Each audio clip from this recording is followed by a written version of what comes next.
Hello, and welcome back to yet another installation in my series of seasonal reading wrap-ups. All the cool kids on Book Talk and BookTube do these, usually monthly. I am a very slow reader, so if I were to do these on a month-to-month basis, these videos would be 3 minutes long. So instead, I decided to do them by season instead of months, so this is everything that I read this summer, 2024.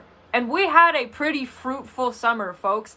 I read 15 books, I think. Let me do a count. 15. I have a list of all of them. Let's not waste any time. Let's get straight into it with what I read starting in the month of June. Everybody wanna be a superstar. Get a lot of money, drive fancy cars. So the first book that I read in June was Fall of Ruin and Wrath by Jennifer L. Armentrout. Jennifer L. Armentrout, as you may know, wrote the From Blood and Ash series, which has like 15 fucking billion books in it.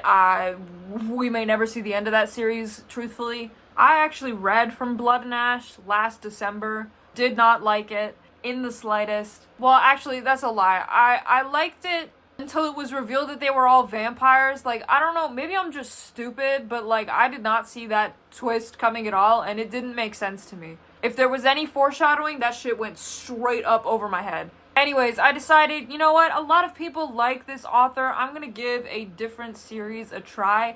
So I started with Fall of Ruin and Wrath. When I tell you, this is 400 pages of genuine nothing. Whatever plot you think this book might have, whatever plot it advertises on the blurb, it's not there. This book is 400 straight pages of nothing but lust. I'm so serious. Not even just like sex scenes, though there are a lot of sex scenes in this book and a lot of them are very weird. Just take my word for that. So much of this book's runtime, I guess, is dedicated to the main female character just being really lustful over the main male character. She has so much internal dialogue of her simply just saying over and over again how hot she thinks this guy is, how much she wants him, how sexy he looks when his shirt is off. This guy's shirt is off like the whole book. He just does not wear clothes, like, ever. And truthfully, I tell you, I couldn't tell you what his name is. I do not remember. I read this through the library, so I don't have like a physical copy. Gun to my head, I could not tell you what this man's name is. Resand clone number 47. Like, they're all the same at this point. In fact, these two characters spend so much time just being horny for each other that the main female character does not tell the dude her name until like page 350. That's not even an exaggeration. Like, they are just like thirsting over each other the whole time, and they don't even know each other's names, or at least he doesn't know her name. And the whole point is like he's this creature called a highborn. It's never really explained what the fuck a highborn is, but you just roll with it. They have magic, and the way that they maintain their magic is by feeding off the pleasure of the human beings that live in the kingdom. Obviously is going to lead to some sex scenes, but I thought, you know, that's an interesting enough concept that you could do quite a lot with it. There are many ways that dopamine is produced in the brain. Like, shit, what if these highborn just started giving all these humans, like, cocaine? Does cocaine even, like, spike dopamine levels? Let me Google this. My FBI agent is going to be really confused as to why I'm Googling this. Cocaine increases dopamine release by mobilization of synapsin. You know what? Yeah, I'm gonna take that as a yes. Dopamine is the pleasure hormone, right? Like, I'm not just talking out of my ass. Okay, yes, I was correct. Anyways, if you want a book that is 400 pages of just straight sex and horny and lust and quite literally nothing else, check this one out. You might enjoy it. I did not, and for that, this gets 1 star.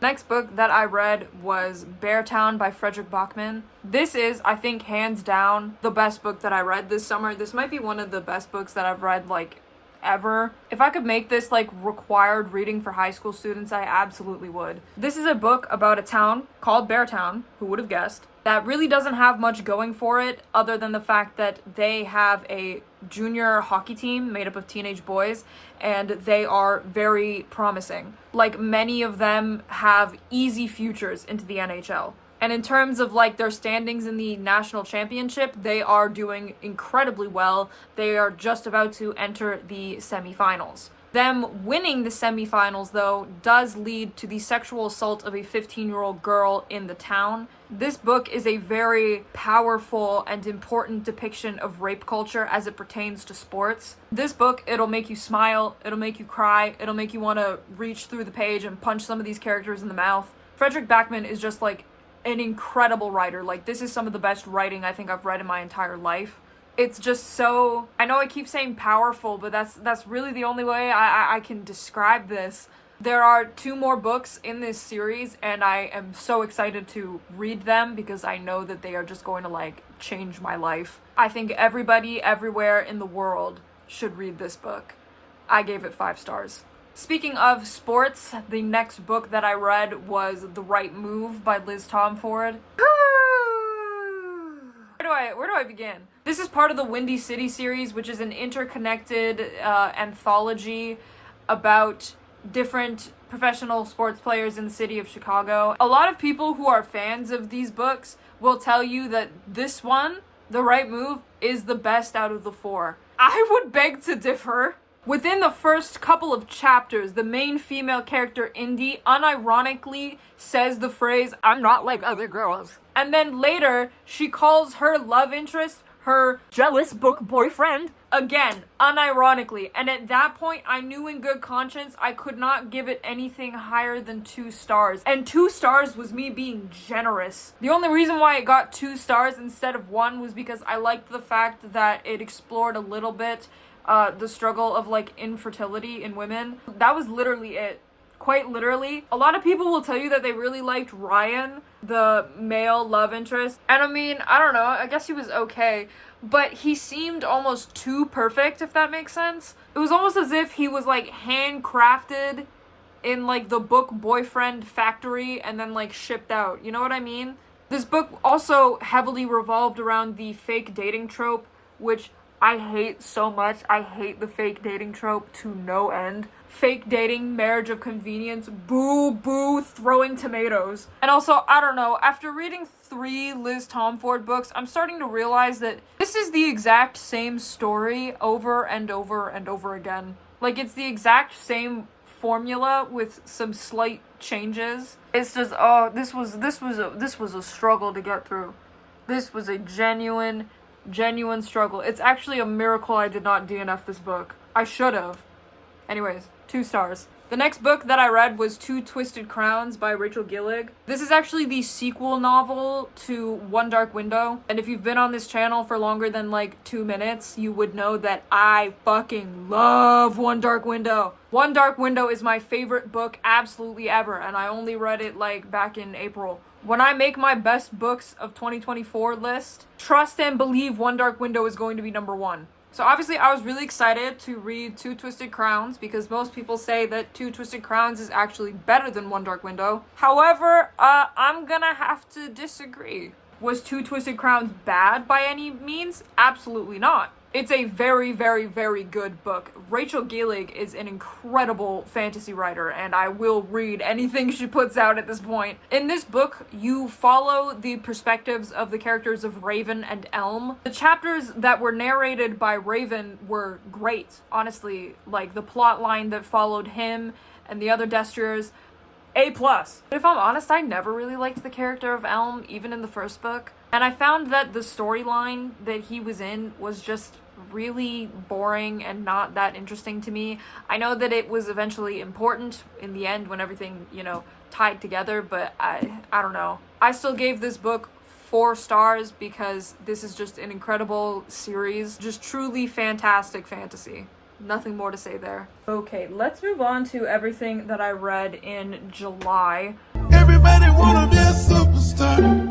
Get a lot of money, might not see tomorrow. The first book that I read in July was yet another baseball romance. Are we surprised? Not really. I'm too lazy to go into my wardrobe and pull out one of my jerseys. But I do have the hat, TM, so might as well put that on. The book that I read was The Art of Catching Feelings by Alicia Thompson. This is a baseball romance novel that revolves around a man named Chris Kepler. Not to be confused with Max Kepler, who is an actual MLB player. Chris Kepler is this, what even was his position? I don't remember. I'm pretty sure he was an infielder. He's going through a massive slump right now, and his mental health is not helped by the fact that people are noticing this slump and are heavily criticizing him for it. During one of the games, he gets heckled by this very drunk woman in the stands, and he is like so affected by what she said that he actually starts crying. The clip of this goes viral on social media within like the baseball community. There's a part in this book where like you have like YouTubers reviewing it, like you got John Boy on the case.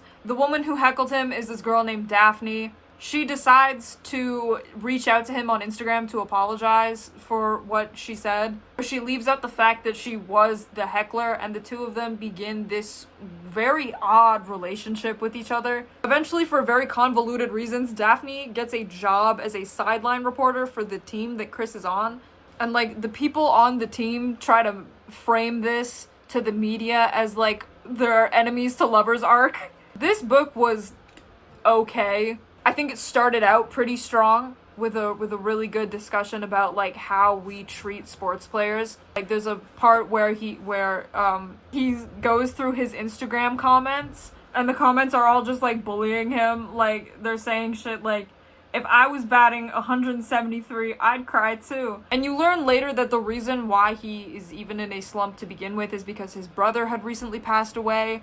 And again, like it really brings up a lot of interesting points about how we need to remember that like these athletes are human too, and you know, they go through slumps, they go through shit that happens in their real life as well, and we need to be mindful and kind towards that. But in the second half, it just devolves, honestly. If you were looking for like a genuine story about mental health the entire way through, you're not gonna get it. I gave this 3 stars. I felt like that was an appropriate rating. The next book that I read was the Book of Azrael. This was my first DNF. I really did not get very far into this book, I'm not gonna lie to you. This book is ungodly long, and like for no reason. I really could not begin to tell you what this book is about because the plot was very convoluted and confusing and like overwritten. I think this book was very overwritten.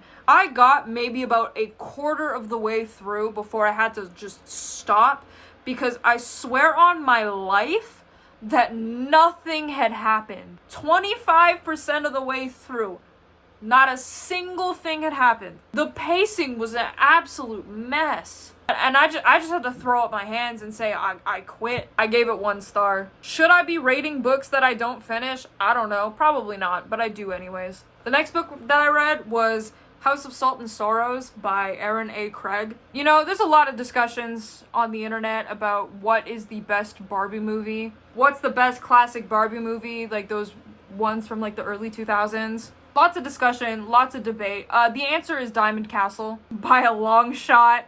Any other answer is wrong. But the second best Barbie movie is the 12 Dancing Princesses. And like the majority of those early 2000s Barbie movies, they are based off of real folklore legends, right? This is sort of a retelling of the story of the 12 Dancing Princesses, except if they were not princesses and they were just like rich Edwardian children. And if they were all slowly dying one by one. Each girl in this family has convinced themselves that they are cursed. Because every, 6 months, one of them dies in a very untimely fashion. And I don't know. I feel like, because this is YA, right? If I had read this when I was, 16 or 17, I would have loved it. But just overall, I just wasn't really into it. I gave it 3 stars. I think I'm just kind of outgrowing YA. I'm not a teenager anymore, so... you know. The next book that I read was Out on a Limb by Hannah Bonham Young. This was another DNF. But essentially it's about these 2 characters who are both physically disabled. The 2 of them end up hooking up at a Halloween party, and then a few weeks later the main female character discovers that she's pregnant. And it's kind of just the story of them figuring out how they're going to end up being co-parents to this child, and along the lines they end up actually falling in love with each other and decide to stay together. I really do appreciate what Hannah Bonham Young was trying to do with like the disability representation, but oh boy, was this a snoozer. Like, snore. Oh, I was so bored. It just absolutely bored me to tears. I did end up giving it 2 stars though, because like I said, I really did appreciate the disability rep, and I appreciated what the author was trying to do, but it was just so boring. The next book that I read was Play Along by Liz Tomford. I made an entire like 42-minute review on my channel going like deep into this, so I'm not going to spend, too much time talking about this. What I will say though is I gave this 3 stars just because I really did like the character of Isaiah. I thought that he was a lot more interesting and a lot more charming than Kai, his brother, who was the subject of the book previous to this one. But in a lot of ways, this one, like, disappointed me. Anyways, yeah, I gave it 3 stars overall. The next book that I read for July was the book talk darling that is Fourth Wing by Rebecca Yarros. This book truly has it all. Foolish main character, horrible main male love interest, more plot holes than a slice of Swiss cheese, misappropriation of the Scottish Gaelic language, and the wasted capitalization on the concept of dragons. This book was so long again, and it really didn't have much of a plot. This book is so popular, I'm fairly certain you all know what Fourth Wing is about, but if you are one of the very few that don't, you have this character named Violet.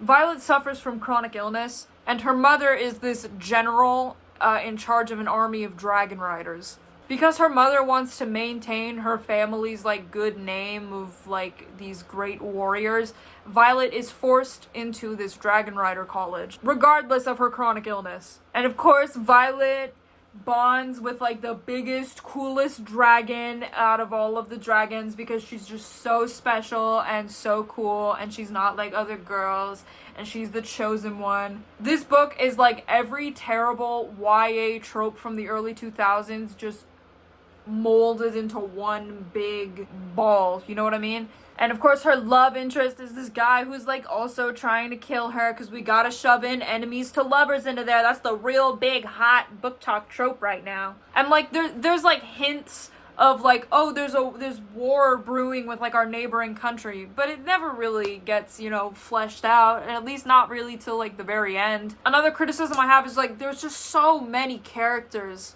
Names will just appear and then like they will never get mentioned again. This book was just so overpopulated to the point when you had like these major character deaths, I felt nothing because I'm like, who even is this?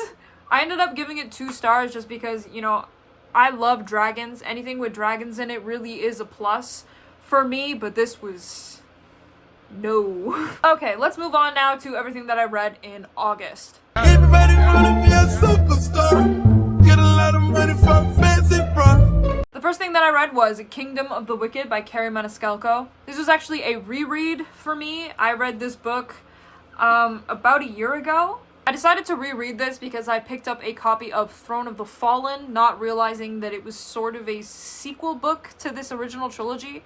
I remember really liking it the first time, but I felt like I needed to reread this one because truthfully, I tell you, I could not remember a single thing that happened in this. And a second time reading it through, I still enjoyed it, but I realized that there are a lot of problems in this one. Especially near the end when we start introducing, like, vampires and, like, werewolf shapeshifters. I was like, okay, we're kind of getting off track here. We're kind of losing the plot a little bit.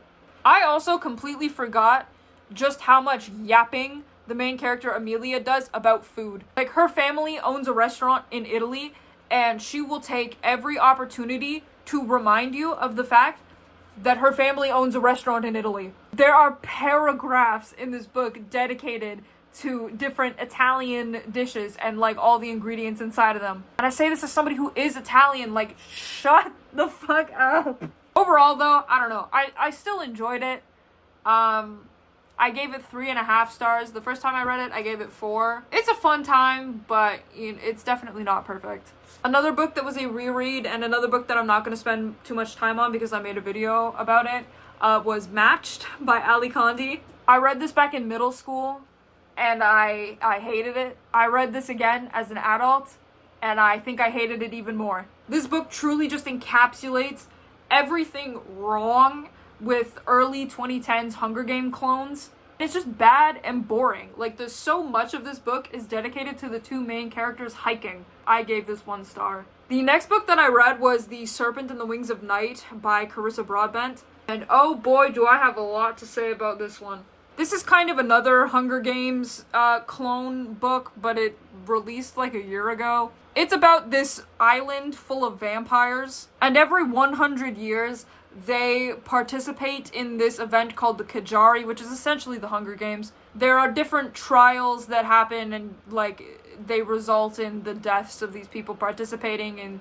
The lone survival of this Kajari Hunger Games gets 1 wish from like the goddess. Our main character is actually not a vampire. She's a human that was adopted by the vampire king, and her plan is to go through this Kajari, win it, and her wish from the goddess will be that she turns into a vampire so she can like stand by her father forever and like eventually become the heir to the kingdom. This book has my favorite trope ever in it, which is like the father figure trope. The adoptive father figure trope, you know, stuff like The Last of Us would be a good example of this. I eat that shit up every time. It's always gonna do it for me. It's always finger looking good, you know what I mean? I love it. I love it so much, and I was loving this book until near the end. The main character, her name is Araya. She meets this guy named Rain, and I truly don't know what portal Sarah J. Maas opened when she wrote the character of Rhysand, but we need to find a way to shut it. Because Rhysand was patient 0, and Rain is just the most recent character to be infected with whatever this is. This supposedly dark, brooding, sexy figure. He's so hunky, and he also has the personality of a cardboard box. I did not like Rain. I do not know what Araya saw in him. She had way more chemistry with the character of Miche, who was Rain's like best friend. Miche was a great character, by the way. I am very excited to read the book that follows her. And then just like the ending, like I'm not gonna spoil the ending because I like this video would be like 3 hours long if I started ranting about that. I did not like the ending. I don't know, the character of Rain just made my ass itch like severely. I ended up giving this a very hesitant 4 stars because I really did like the book up until that point. I think Carissa Broadbent is a very good writer. She's very good at writing action. I really like the father-daughter relationship that she created, and I really loved the character of Miche. But it really fell apart once it started focusing on the romance between Araya and Rain, just because Rain was so unlikable to me. I will be reading the second book. I have no idea whether or not I'm gonna like it, but I like this world enough that I might, you know, see through to the end of the series when Carissa Broadbent writes it. So we'll see about that. The next book that I read was All the Light We Cannot See by Anthony Doerr. This is about the Nazi occupation of Paris that occurs during World War II. It follows the lives of these 2 teenage characters. One is Marie Laure, who is a blind girl from France. And the other is Werner, who is actually drafted into the German army. And it follows their lives over a period of like decades, from like childhood, pre-war, to during the war, to even like decades afterwards. This book is a bit of a slow start, honestly, but once it gets into it, it really gets into it. Like, there is a reason why it won a Pulitzer Prize, I will just tell you that much. It's just an incredible story. Like, the last, I want to say 75-ish pages had me crying like a little baby. And if you are going to watch the Netflix adaptation, I would actually recommend reading this first. On the topic of the Netflix adaptation, I thought it was really good. I don't know why it had like so many negative reviews. I guess because like the book was a lot more detailed than the show, but the show was good. I gave this a very confident, well-deserved 5 stars. If you like want something that's gonna make you cry, make you really sad, pick this up. You'll love it. Okay, the last book that I read this summer was 6 Scorched Roses, also by Carissa Broadbent. This is a novella that takes place in the same universe as Serpent and the Wings of Night. This novella was really good. It's only like 200 pages long. I read it in like a single day. It's very easy to get through. Again, it's like a romantasy. but I think the romance between the two main characters in this book was a lot better. The character of Vale, who was the main male love interest in this story, was everything that Rain's stank ass could only ever dream of being. And for that alone, I was like, this is 4 stars. No, I thought this was very good. Again, many of the things that I praised Carissa Broadbent for in the Serpent and the Wings of Night section of this video, I would say again here.